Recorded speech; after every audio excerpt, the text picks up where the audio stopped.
guys, so today I wanted to jump on here and talk about a topic which is a huge hobby of mine, if you can't tell, and that is YouTube. Woo!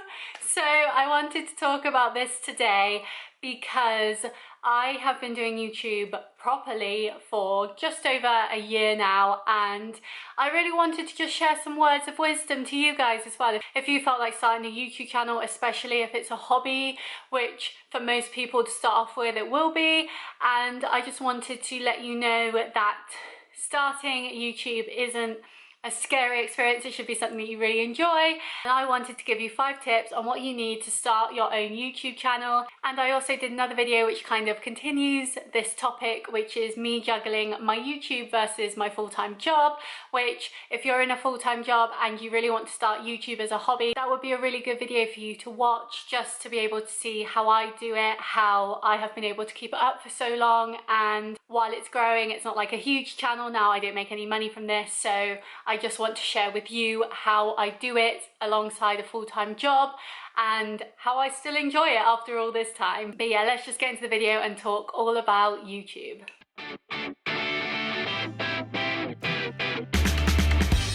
Now, the first thing you need when you want to start a YouTube channel is a why, an idea as to why you want to start it at all. Now, I have had a few YouTube channels in my time. I have tried to do YouTube a few times, and only now has it really worked out for me and I've been able to enjoy it and keep it up. Now, part of that is down to good internet speed, but another part to that is I'm actually doing videos and content that I actually enjoy and I enjoy making. If I didn't enjoy it, I wouldn't do it. I have the same mantra with everything in my life. If I enjoy it, then I keep it up. If I don't, then there's no point. Like, what's the point in doing something you don't enjoy?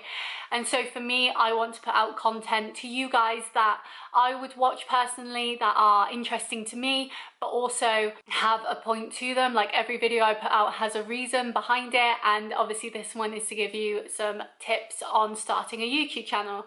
So the first thing you need is a why. Why do you want to do it? If you want to start YouTube just to make money, then that's not a good enough reason, then you're not going to keep it up.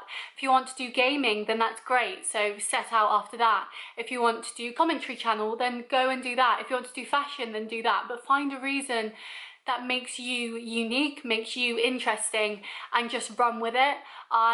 Even in my banner, I say that I mainly do beauty, fashion, fitness, and health, and that's very true. Everything I talk about is things that really interest me, and obviously during lockdown that was losing weight, which I'm still doing. But that's also escalated into doing food videos. Like, I do a lot of baking now, which I absolutely love doing, and not only am I baking for other people, which is great, but I'm also getting content out of it, so it kills 2 birds with 1 stone.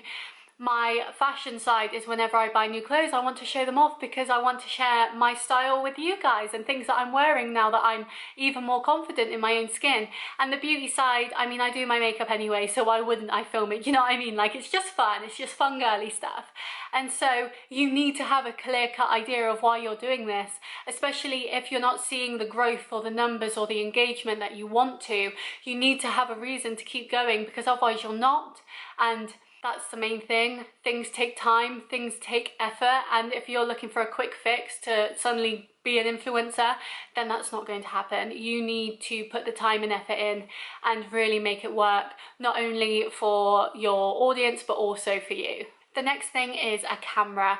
Now, I use a Sony camera. I don't actually know what type this is, but I use a Sony camera that did start off as my vlogging camera back when I did YouTube a few years back. I used to have a DSLR, which I would do all my sit-down videos with, but unfortunately that camera disappeared. Not looking at anyone in particular, not salty at all. But now, because this is my only camera, this is the one I use. However, you could use your iPhone, you could use any sort of phone, just as long as it has good quality and it's easy to hear you, like a good microphone. I don't use an external microphone, then it's good. Like, you don't need a £1,000 camera to make YouTube videos. You just need something that has good quality that people can enjoy and watch.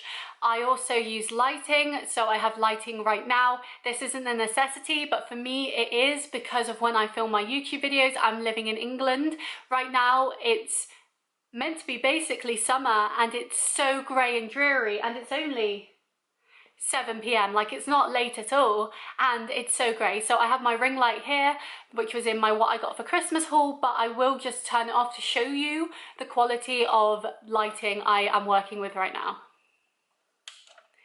So this is the lighting I would be working with if I didn't have my ring light. Now, of course, this video is still absolutely fine for you to watch, but it may not be the most enjoyable experience because you can't really see me. The camera is actually blocking the only light. If I move over here, you can see my face more, and here's the camera. Is blocking the only light that I have coming in. Even if I turn my main lights on, it would still be blocking them. And so I use a ring light because it just works for me. I will show you the difference. Let it engage. I use a ring light because it works for me and because then I can film at any time.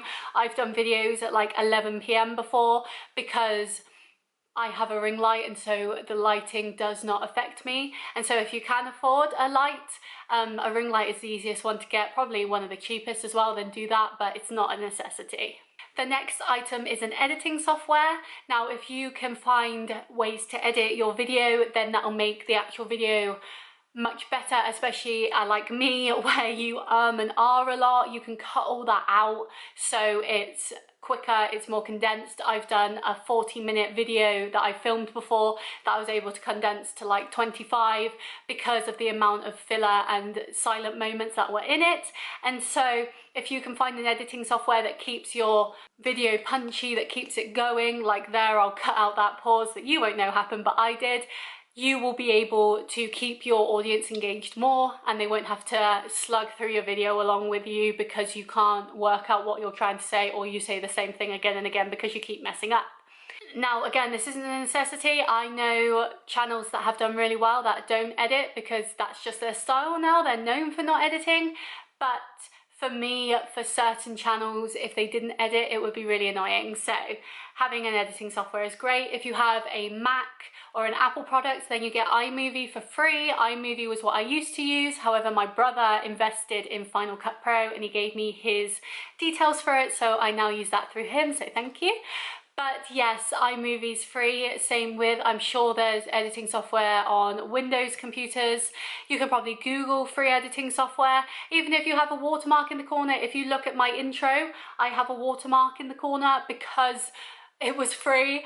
And so I also use that sort of software. I don't pay for everything I use because why would you when you can have it for free? Same with my thumbnails. I edit them through Pixel R, which is the, or is it Pixel X? I never know the name of it, but it's Pixel, Pixlr.com, and it's one of those that I use to edit my thumbnails, which is really good, and I don't pay for that either. So you don't have to pay for things to be able to have a YouTube channel. Just make it look as professional as you can, because then more people will want to watch because you'll be engaging and look good. And I did just touch on this, but my next tip was a way of making thumbnails. Now, at the end of all my videos, if you did watch my job versus YouTube video, then you'll know that at the end of every single one of my videos, I pose for my thumbnail, just because then it's coherent with the video, I look the same, it all just makes sense to you guys watching. And so I then screen capture me posing and use Pixel, as I said, to edit it. Now, dependent on what you want with your thumbnails, you might want it a bit different, but a big top tip from me that I've noticed is the algorithm on YouTube likes faces. So if you have a face in your thumbnail, it's going to do better than if you don't. That happened to my Vegetarian for a Month video. I didn't have face in that thumbnail, it was only the food I was eating, and it bombed. It did so bad because YouTube weren't pushing it out because it didn't have a face in it. So if you can have at least one face in your thumbnail and an idea of what the video is about in your thumbnail, then that will engage YouTube more and your video will be pushed out to more people. And the final thing that you need if you want to start a YouTube channel, which is probably one of the most important parts, is an I don't care what you think attitude. If you care what others think about what you're posting, you won't post because you'll be too scared about what people from school or work or your friends or family think about it. If you want to be someone, if you want to blow up and become a creator or whatever, then you need to not care what other people think, because at the end of the day, they don't pay your bills, your success pays your bills, and so you have to be the one to go after it. Not everyone's going to understand your vision or your dream, and that's perfectly fine, but as long as you do, and as long as you're ready to put the effort into it, then that's all that matters. And so you really cannot care what other people think. I know far too many people who let the idea of other people judging them stop them, even if that person has never thought about them. Like, you could think, oh, I can't post on YouTube because that bully that I had from school 10 years ago could see it. They might not have thought about you in the last 10 years, you know, they might not even look at your Facebook or anything. They might not even remember you. And so why are you letting them stop you do what you want? That was a big thing with me in TikTok, is I uploaded a TikTok, my first ever TikTok, and a friend of mine at the time put something online that was derogatory towards my TikTok. It was not obvious that it was towards me, but the way that they put it, it was like you read it and knew, okay, that's about me. And I found that really rude. But now I'm doing great things in my life because I have a TikTok and because I know how it works. Do you know what I mean? Like, I've gained so many followers from my TikTok on other platforms because it's so good at growing you everywhere. And I'm doing great things and I'm really enjoying it, and to be honest, they're people that I don't want to associate with anymore because I don't like their attitude and the way that they conduct themselves. And so for me, I feel I'm thriving, I'm doing great, I'm doing things I enjoy, and the people that were judging me don't matter. You know, then what are they doing with their lives? What are they enjoying what they're doing? Because I'm happy, and that's all that matters to me. So when you're starting anything that's in the public eye, you have to think, I don't care. I'm doing this for me. I'm doing this because I enjoy it. And you can think what you want, and that's perfectly fine. You're entitled to your own opinion, but that doesn't mean that I have to take it on board and let it affect me.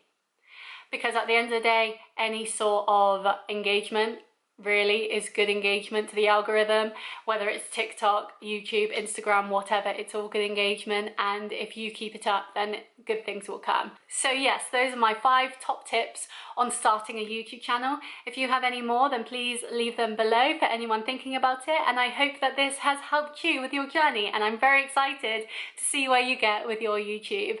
So please like and subscribe, and I will see you next week. Bye!